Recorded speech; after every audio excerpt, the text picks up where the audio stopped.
नमस्कार दोस्तों, स्वागत है आपका हमारे YouTube channel bright future with Arun में। आज हम क्लास 6 ज्योग्राफी का चैप्टर 5 देखेंगे, जिसका नाम है पृथ्वी के प्रमुख परिमंडल। इससे पहले हमने 4 चैप्टर कंप्लीट वीडियो उनकी अपलोड कर दी है।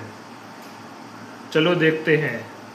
पृथ्वी एकमात्र ऐसा ग्रह है जहां जीवन है, क्योंकि जीवन के लिए अनुकूल या आवश्यक तत्व भूमि, जल तथा हवा पृथ्वी पर मौजूद हैं। आगे बढ़ते हैं। अब देखते हैं भूमंडल किसे कहते हैं। लिथोस्फीयर। पृथ्वी के ठोस भाग को भूमंडल कहा जाता है। यह पृथ्वी की बाहरी परत है, जो चट्टानों, मिट्टी और खनिजों से बनी होती है। इसमें जीवों के लिए आवश्यक पोषक तत्व पाए जाते हैं, जो जीवन के लिए अत्यंत आवश्यक है। यानी पृथ्वी का ठोस भाग, जिस पर हम चलते फिरते हैं, मकान बनते हैं, उसे भूमंडल कहते हैं। यह सबसे ऊपरी परत है पृथ्वी की, जो कि मिट्टी से बनी होती है। उसके नीचे वाले भाग को हम मेटल कहते हैं और सबसे निचले वाले भाग को हम क्रोड कहते हैं। इसको हम डिटेल में क्लास 7 की ज्योग्राफी में देखेंगे। अब आगे बढ़ते हैं।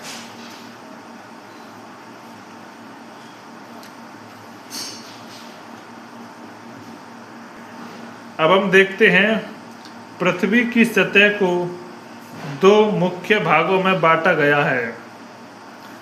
यानी जो ठोस भाग है पृथ्वी का, उसको 2 भागों में बांटा गया है। पहले भाग को हम महाद्वीप कहते हैं, कॉन्टिनेंट, और दूसरे भाग को हम महासागरीय बेसिन या फिर ओशियन बेसिन कहा जाता है इंग्लिश में। चलो देखते हैं। समुद्री जल का तल सभी जगह समान होता है। स्थल की ऊंचाई को समुद्री तल से मापा जाता है, जिसे शून्य माना जाता है। विश्व का सबसे ऊंचा शिखर माउंट एवरेस्ट समुद्र तल से 8,850 मीटर ऊंचा है। हम मानते हैं ये समुद्र का जल है, जिसकी ऊंचाई ऊपर जाने पर बढ़ती जाती है, और ये विश्व का सबसे ऊंचा शिखर माउंट एवरेस्ट है, जिसकी ऊंचाई 8,850 मीटर है। आगे बढ़ते हैं। अब देखते हैं मेरियाना गर्त क्या है।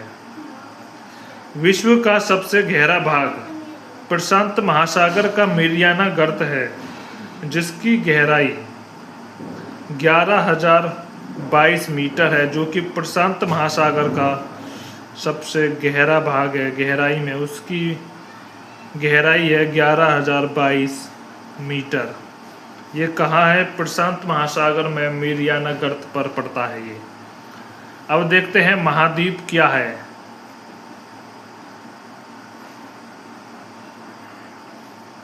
महाद्वीप क्या है? पृथ्वी की सतह पर बड़े बड़े स्थलीय भूभागों को महाद्वीप कहा जाता है। महाद्वीप किसे कहेंगे? बड़े बड़े स्थलीय भूभागों को महाद्वीप कहा जाता है। ये एक दूसरे से महासागरों और विस्तृत जलराशियों के द्वारा अलग होते हैं। ये महाद्वीप किससे अलग होते हैं? विस्तृत महासागर और जलराशियों के द्वारा। पृथ्वी पर 7 प्रमुख महाद्वीप हैं। ये महाद्वीप हैं एशिया, यूरोप, अफ्रीका, उत्तर अमेरिका, दक्षिण अमेरिका, ऑस्ट्रेलिया तथा अंटार्कटिका। ये 7 प्रमुख महाद्वीप हैं। आगे बढ़ते हैं। पहले हम देखते हैं एशिया महाद्वीप क्या है। एशिया महाद्वीप विश्व का सबसे बड़ा महाद्वीप है। यह पृथ्वी के कुल क्षेत्रफल के 1/3 भाग में फैला है। यह महाद्वीप पूर्वी गोलार्ध में स्थित है। कर्क रेखा इस महाद्वीप से होकर गुजरती है। कौन सी रेखा? कर्क रेखा। ये कर्क रेखा इस महाद्वीप से होकर गुजरती है। एशिया के पश्चिम में यूराल पर्वत है, यूराल पर्वत, जो इसे यूरोप से अलग करता है।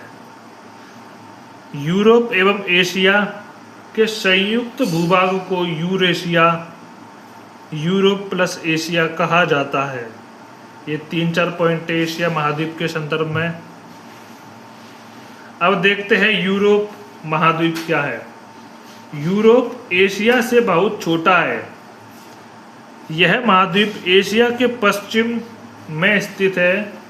आर्कटिक वृत्त इससे होकर गुजरता है। यह 3 तरफ से समुद्रों से घिरा है या फिर जल से घिरा है।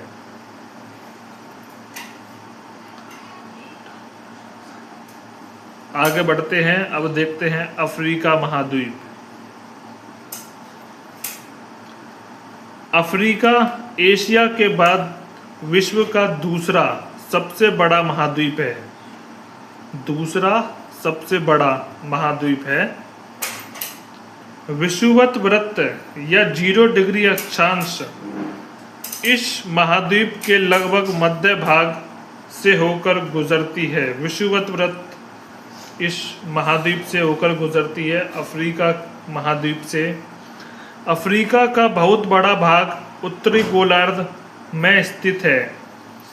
यह एक ऐसा महाद्वीप है जिससे होकर कर्क रेखा, विषुवत रेखा तथा मकर रेखा तीनों गुजरती हैं, रेखाएं गुजरती हैं। सहारा का रेगिस्तान विश्व का सबसे बड़ा गर्म रेगिस्तान है, जो कि अफ्रीका में स्थित है। यह महाद्वीप चारों तरफ से समुद्रों एवं महासागरों से घिरा है। विश्व की सबसे लंबी नदी नील नदी अफ्रीका महाद्वीप से होकर गुजरती है। ये 3-4 पॉइंट। नील नदी, सहारा का रेगिस्तान अफ्रीका में पड़ता है, ये 2 मोस्ट इम्पोर्टेंट पॉइंट। और ये कर्क रेखा, विषुवत रेखा और मकर रेखा, ये 3 इम्पोर्टेंट पॉइंट है इसमें। अब देखते हैं उत्तर अमेरिका। उत्तर अमेरिका विश्व का तीसरा सबसे बड़ा महाद्वीप है। यह दक्षिण अमेरिका से एक संकरे स्थल से जुड़ा है, जिसे पनामा स्थल संधि कहा जाता है। यह महाद्वीप पूरी तरह से उत्तरी एवं पश्चिमी गोलार्ध में स्थित है। यह महाद्वीप 3 महासागरों से घिरा है। ये 2-3 पॉइंट इसमें से भी याद रख लेना, इम्पोर्टेंट है। आगे देखते हैं।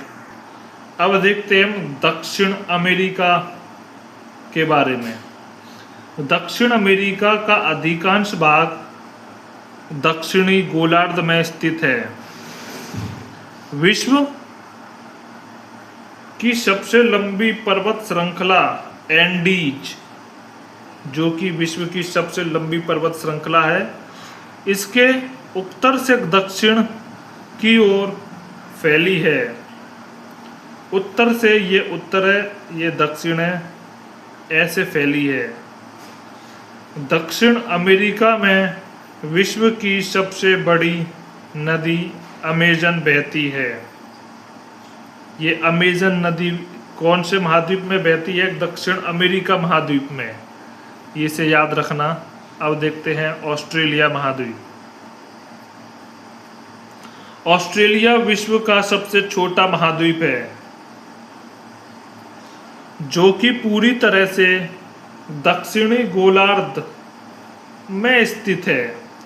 यह चारों तरफ से महासागरों तथा समुद्रों से घिरा है, इसलिए इसे द्वीपीय महाद्वीप भी कहा जाता है। अगर प्रश्न कोई पूछे कि द्वीपीय महाद्वीप किसे कहते हैं, तो वह ऑस्ट्रेलिया महाद्वीप है। अब देखते हैं अंटार्कटिका महाद्वीप। अंटार्कटिका एक बहुत बड़ा महाद्वीप है जो कि पूरी तरह से दक्षिणी गोलार्ध में स्थित है। दक्षिणी ध्रुव इस महाद्वीप के मध्य में स्थित है। चूंकि यह दक्षिणी ध्रुव क्षेत्र में स्थित है, इसलिए यह हमेशा मोटी बर्फ की परतों से ढका रहता है। यहाँ किसी प्रकार का स्थायी मानव निवास नहीं है, क्योंकि यह हमेशा बर्फ की परतों से ढका रहता है। बहुत से देशों के शोध केंद्र यहाँ स्थित हैं। भारत के भी शोध संस्थान यहाँ हैं। उनके नाम हैं मैत्री तथा दक्षिणी गंगोत्री। अब हम देखते हैं जलमंडल, हाइड्रोस्फीयर। जलमंडल में जल के सभी रूप उपस्थित हैं। इसमें महासागर एवं नदियाँ, झीलें, हिमनदियाँ, भूमिगत जल तथा वायुमंडल की जलवाष्प सभी सम्मिलित हैं। जलमंडल में सभी रूप आते हैं जल के। पृथ्वी को नीला ग्रह कहा जाता है क्योंकि इसके लगभग 71% भाग पर जल तथा 29% भाग पर स्थल है। पृथ्वी के कुल जल का 97% भाग से अधिक महासागर में पाया जाता है। यानी 97% भाग जल का महासागर में उपलब्ध है। 90% भाग जो अत्यधिक खारा होने के कारण मानव उपयोग योग्य नहीं है। यानी 97% भाग जो महासागरों में पाया जाता है वो मानव के उपयोग में नहीं है। शेष जल का बड़ा भाग हिमनदियाँ, बर्फ की परतों और भूमिगत जल के रूप में संग्रहित है, जिसका उपयोग मानव करता है। आगे देखते हैं। अब हम देखते हैं महासागर क्या है। महासागर जलमंडल के मुख्य भाग हैं। ये आपस में एक दूसरे से जुड़े हुए हैं। महासागरीय जल हमेशा गतिशील रहता है, जिसके कारण तरंगें, ज्वार भाटा तथा महासागरीय धाराएं। महासागरीय जल की 3 मुख्य गतियां हैं। बड़े से छोटे आकार के आधार पर क्रमशः 5 महासागर प्रमुख हैं, जिसमें पहला है सबसे बड़ा प्रशांत महासागर, दूसरा अटलांटिक महासागर, तीसरा हमारा हिंद महासागर, चौथा दक्षिण महासागर, पांचवा आर्कटिक महासागर। सबसे पहले देखते हैं प्रशांत महासागर के बारे में। प्रशांत महासागर सबसे बड़ा महासागर है। यह पृथ्वी के 1/3 भाग पर फैला है। पृथ्वी का सबसे गहरा भाग मेरियाना गर्त, जो कि हमने अभी देखा था, प्रशांत महासागर में ही स्थित है। प्रशांत महासागर लगभग वृत्ताकार है। प्रशांत महासागर से एशिया, ऑस्ट्रेलिया, उत्तर एवं दक्षिण अमेरिका इसके चारों ओर स्थित हैं। अब देखते हैं हम अटलांटिक महासागर के बारे में। अटलांटिक महासागर विश्व का दूसरा सबसे बड़ा महाद्वीप है। यह अंग्रेजी भाषा के एक्स अक्षर के आकार का है। इस प्रकार ये है, महासागर का आकार एस अक्षर के आकार का है। ये इधर भी महाद्वीप है, इधर भी महाद्वीप है। इसके पश्चिम किनारे पर उत्तर एवं दक्षिण अमेरिका है। पश्चिमी किनारा ये हो गया। यहाँ उत्तर अमेरिका और दक्षिण अमेरिका है, तथा पूर्वी किनारे पर यूरोप एवं अफ्रीका। यूरोप ऊपर पड़ता है और अफ्रीका नीचे पड़ता है। अटलांटिक महासागर की तट रेखा बहुत अधिक तंदुरित है। यह अनियमित एवं तंदुरित तट रेखा प्राकृतिक पोताशियों जो कि शिप्स हैं एवं पत्तन और पोर्ट के लिए आदर्श स्थिति है एवं व्यापार की दृष्टि से यह सबसे व्यस्त महासागर है। अब देखते हैं हिंद महासागर। हिंद महासागर ही एक ऐसा महासागर है जिसका नाम किसी देश के नाम पर यानी हमारे प्यारे भारत के नाम पर रखा गया है। यह महासागर लगभग त्रिभुजाकार है। इसके उत्तर में एशिया, पश्चिम में अफ्रीका तथा पूर्व में ऑस्ट्रेलिया स्थित है। ये 3-4 पॉइंट इसको याद रखना हिंद महासागर के संदर्भ में, क्योंकि यह हमारे भारत के नाम पर इसका नाम पड़ा है। आगे देखते हैं। अब देखते हैं हम दक्षिण महासागर के बारे में। दक्षिण महासागर अंटार्कटिका महाद्वीप के चारों ओर से घेरता है। यह अंटार्कटिका महाद्वीप से उत्तर की ओर 60 डिग्री दक्षिणी अक्षांश तक फैला हुआ है। ये अंटार्कटिक महाद्वीप है, इसके 60 डिग्री उत्तरी अक्षांश तक यह फैला है। अब हम देखते हैं आर्कटिक महासागर के बारे में। ये क्या है? आर्कटिक महासागर उत्तर ध्रुव वृत्त में स्थित है। कहाँ है? उत्तर ध्रुव वृत्त यानी उत्तरी गोलार्ध के उत्तर ध्रुव वृत्त में यह स्थित है तथा यह उत्तर ध्रुव के चारों ओर फैला है। यह प्रशांत महासागर से छिछले जल वाले एक संकरे भाग से जुड़ा है जिसे बेरिंग जल संधि के नाम से जाना जाता है।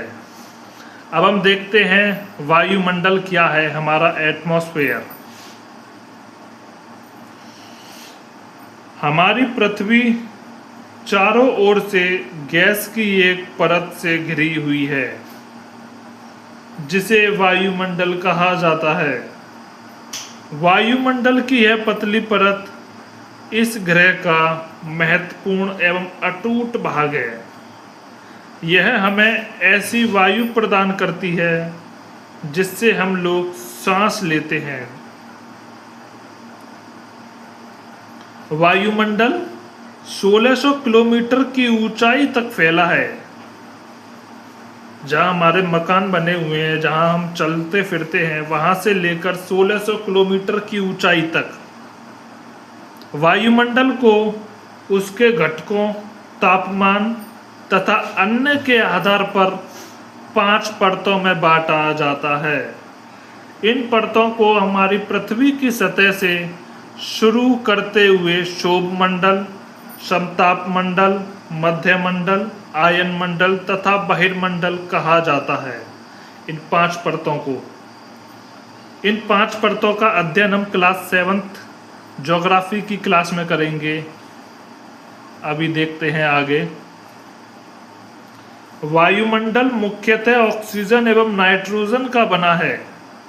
सबसे अधिक गैस वायुमंडल में ऑक्सीजन और नाइट्रोजन ही पाई जाती है, जो कि साफ तथा शुष्क हवा का 99% भाग है। आयतन के अनुसार नाइट्रोजन सबसे अधिक मात्रा में 78% और ऑक्सीजन 21% तथा दूसरी अन्य गैसें जैसे कार्बन डाइऑक्साइड तथा आर्गन इत्यादि की मात्रा केवल 1% है। ऑक्सीजन सांस लेने के लिए आवश्यक है, जबकि नाइट्रोजन प्राणियों की वृद्धि के लिए आवश्यक है। कार्बन डाइऑक्साइड यद्यपि बहुत कम मात्रा में है, लेकिन यह पृथ्वी के द्वारा छोड़ी गई ऊष्मा को अवशोषित करती है, जिससे पृथ्वी गर्म बनी रहती है। कोई पूछे पृथ्वी गर्म कैसे बनी रहती है, वह उसका उत्तर होगा कार्बन डाइऑक्साइड गैस। यह पौधों की वृद्धि के लिए भी आवश्यक है। कार्बन डाइऑक्साइड गैस पौधों की वृद्धि के लिए भी आवश्यक गैस मानी जाती है। अब आगे देखते हैं हम। आज के लिए हमारा ये लास्ट टॉपिक है जीवमंडल, बायोस्फीयर। जीवमंडल स्थल, जल तथा हवा के बीच का एक सीमित भाग है। यह वह भाग है जहाँ जीवन मौजूद है।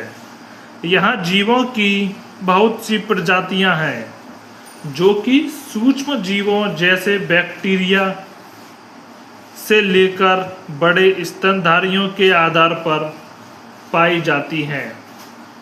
मनुष्य सहित सभी प्राणी जीवित रहने के लिए एक दूसरे तथा जीवमंडल से जुड़े हुए हैं। एक डायग्राम के थ्रू अभी हम समझाएंगे जीवमंडल के बारे में।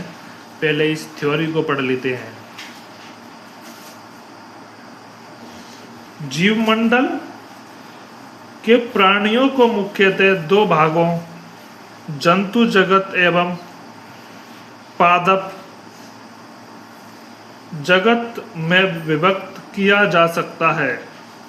पृथ्वी के ये तीनों परिमंडल आपस में पारस्परिक क्रिया करते हैं तथा एक दूसरे को किसी न किसी रूप में प्रभावित करते हैं। अब एक डायग्राम देखते हैं हम जीवमंडल का। यह हमारी पृथ्वी है। पृथ्वी का यह भूमंडल है।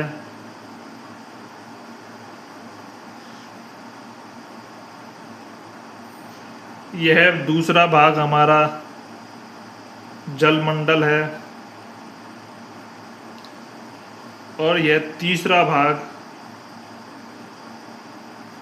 हमारा वायुमंडल है। जो इन तीनों भाग का कॉमन क्षेत्र है, ये इसी को हम कहते हैं जीवमंडल। यहाँ तीनों अवस्थाएं आपस में मिली हुई हैं। ये हमारा लास्ट टॉपिक था। Thanks watching this video and subscribe my YouTube channel. अगर आपको वीडियो अच्छी लगे तो इसको शेयर ज़रूर करें।